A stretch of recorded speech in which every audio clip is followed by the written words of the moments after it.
एक समय की बात है। एक छोटे से गांव में एक युवक रहता था जिसका नाम था रवि।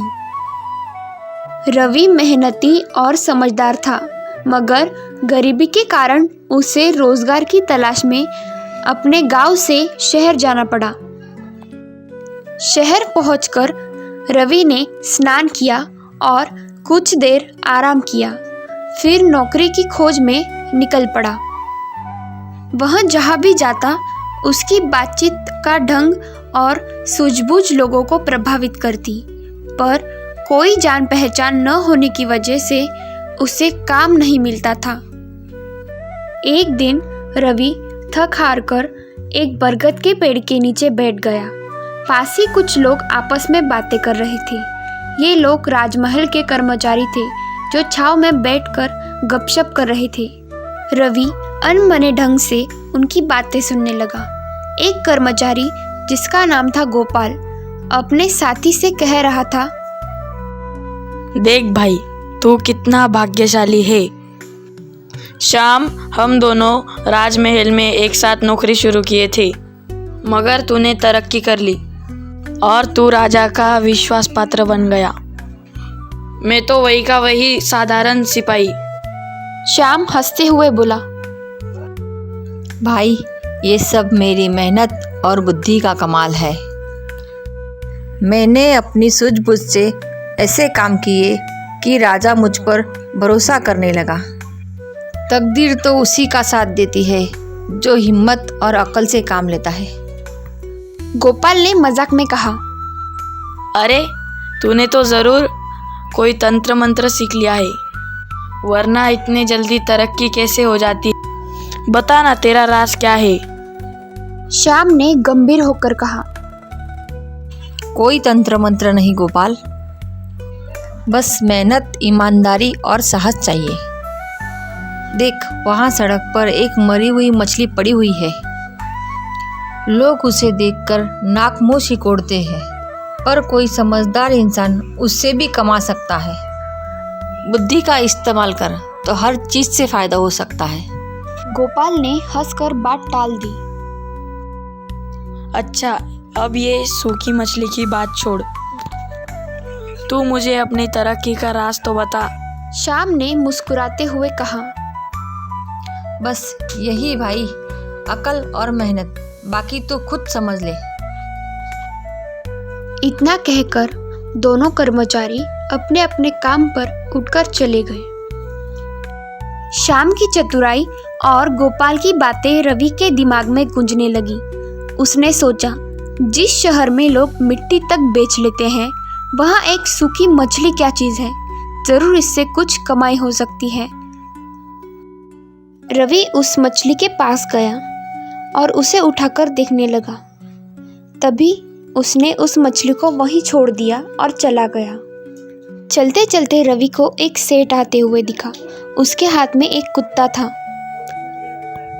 फिर वो कुत्ता उसके हाथ से भाग गया। कोई मेरी मदद करो, ये कुत्ता मैंने खास काम के लिए लिया है। रवि ने मौका देखा और बोला, सेठ जी, अगर मैं आपका कुत्ता पकड़ दूं तो आप मुझे क्या देंगे? सेठ उत्साह से बोला, बेटा, अगर तू मेरा कुत्ता पकड़ दे तो मैं तुझे कुछ पैसे दूंगा। ठीक है सेठ जी। इतना रवि ने कहा।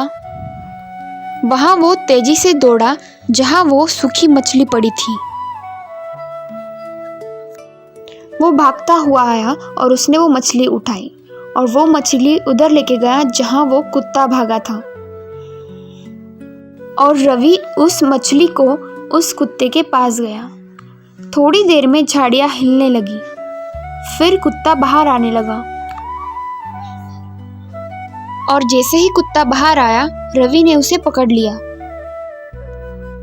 फिर उस कुत्ते को रवि ने उस सेठ के हाथ में उस कुत्ते को सौंप दिया। सेठ खुश होकर बोला, वाह बेटा, तूने तो कमाल कर दिया। सेठ रवि को अपने घर इनाम देने के लिए लेके गया। ये लो बेटा तुम्हारा इनाम। रवि को सेठ ने इनाम में बहुत सारे पैसे दिए और कहा, तुझमें गजब की सूझबूझ है। ऐसा ही चलता रहा तो एक दिन बहुत बड़ा आदमी बनेगा। नया व्यापारी उस पैसों को देखकर वो फूले नहीं समा रहा था। उसने सोचा, शहर में नौकरी मिलना मुश्किल है, क्यों ना इन पैसों से कुछ छोटा मोटा कारोबार शुरू करूं। वह राजमहल के बगीचे की ओर निकला, जहाँ कई मजदूर माली काम कर रहे थे। गर्मी के कारण सभी प्यास से परेशान थे। तालाब का पानी गर्म होने की वजह से उनकी प्यास नहीं बुझ रही थी। रवि ने सोचा, अगर मैं इनके लिए कुछ ठंडा और पौष्टिक लाऊं तो ये ज़रूर पिएंगे। वह बाजार गया और अपने पैसों से एक घड़ा कुछ शहद और छाछ खरीदा। उसने ठंडी छाछ में शहद मिलाकर बागीचे के बाहर एक छोटा सा ठेला लगाया। जैसे ही मजदूर काम खत्म करके बाहर आए, उनकी नज़र रवि की ठंडी छाछ पर पड़ी। अरे भाई, ये क्या बेच रहे हो? एक मजदूर ने पूछा। ये लो काका, ठंडी ठंडी छाछ, वो भी शहद मिली हुई। रवि ने जवाब दिया। सभी ने छाछ पी और बहुत तारीफ की। उधर से मजदूरों का सरदार आते हुए दिखा, जिसका नाम था भगत। भगत बोला, बेटा, तूने गर्मियों में हमें बड़ी राहत दी। बोल, इसके बदले क्या लेगा? रवि ने विनम्रता से कहा, मैंने तो आपकी तकलीफ देखी, इसलिए मैं छाछ लाया। आप जो देना चाहे वो दे दीजिए। भगत ने कहा, हम माली हैं, हमें मेहनताने में फल और सब्जियां मिलती हैं। हम सब अपने हिस्से से कुछ ताज़े फल और सब्जियां तुझे दे देते हैं। इन्हें बाजार में बेचकर कुछ पैसे कमा ले। उधर से एक माली अपनी सब्जियां लेके आता है। सभी मालियों ने अपनी टोकरियों में से थोड़े थोड़े फल और सब्जियां रवि को दे दी। देखते ही देखते रवि का ठेला पूरा भर गया। भगत ने कहा, बेटा, तेरा नाम क्या है? काका, मेरा नाम रवि है। उसने जवाब दिया। रवि, तू रोज छाछ लाया कर और हम तुझे रोज फल और सब्जियां देंगे। रवि ने सोचा कि ताज़े फल और सब्जियां मंदिर के पास बिक सकती हैं, जहां लोग पूजा के लिए आते हैं। वह मंदिर की ओर निकल पड़ा। रवि ने ताज़े फल बेचकर बहुत सारे रुपए कमाए और वह खुशी खुशी सराय लौट गया, जहां वह ठहरा था। सराय का मालिक एक बूढ़ा व्यक्ति, जिसका नाम था नारायण।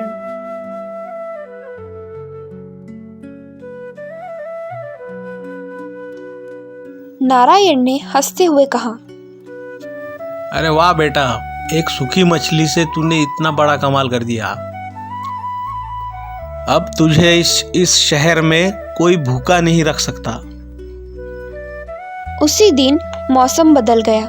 रात को तेज आंधी तूफान आया और बारिश ने शहर को भिगो दिया। सुबह मौसम ठंडा था, इसलिए रवि ने छाछ बेचने का इरादा छोड़ के वह फिर भी मालियों से मिलने गया। बगीचे की ओर रास्ते में एक छोटा सा जंगल पड़ता था।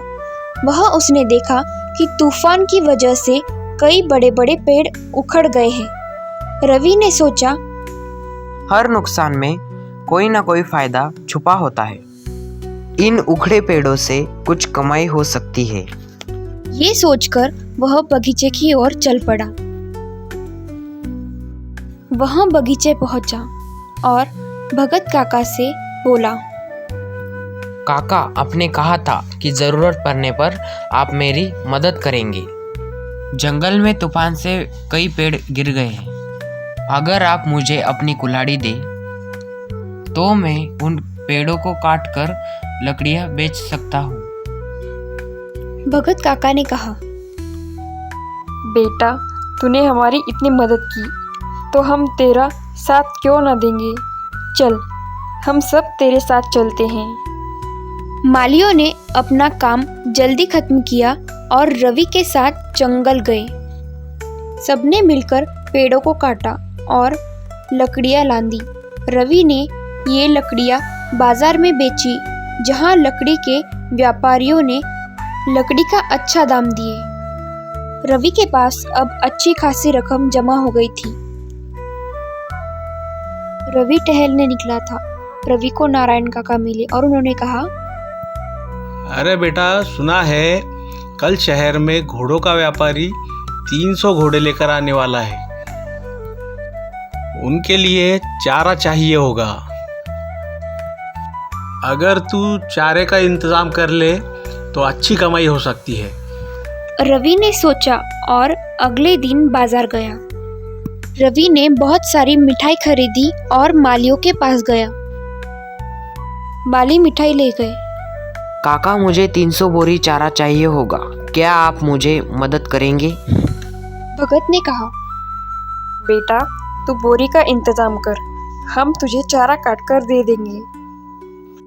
रवि ने बोरी खरीदी और मालियों ने चारा काटकर बोरी में भर दिया।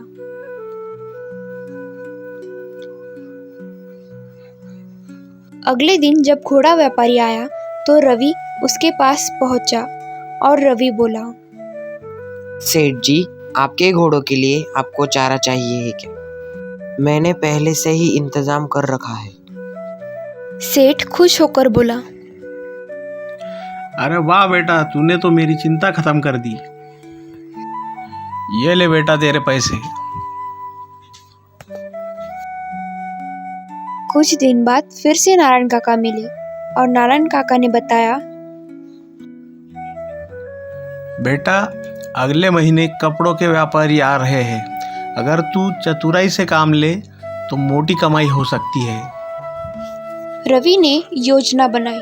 उसने अपनी सारी कमाई जमा की और कपड़े के व्यापारियों के आने से पहले नदी के किनारे एक तंबू लगाया। रवि ने अपने आप को सेठ रविशंकर के रूप में पेश किया। उसने व्यापारियों के मुखिया से कहा, सेठ जी, आप अपना सारा माल मुझे बेच दीजिए।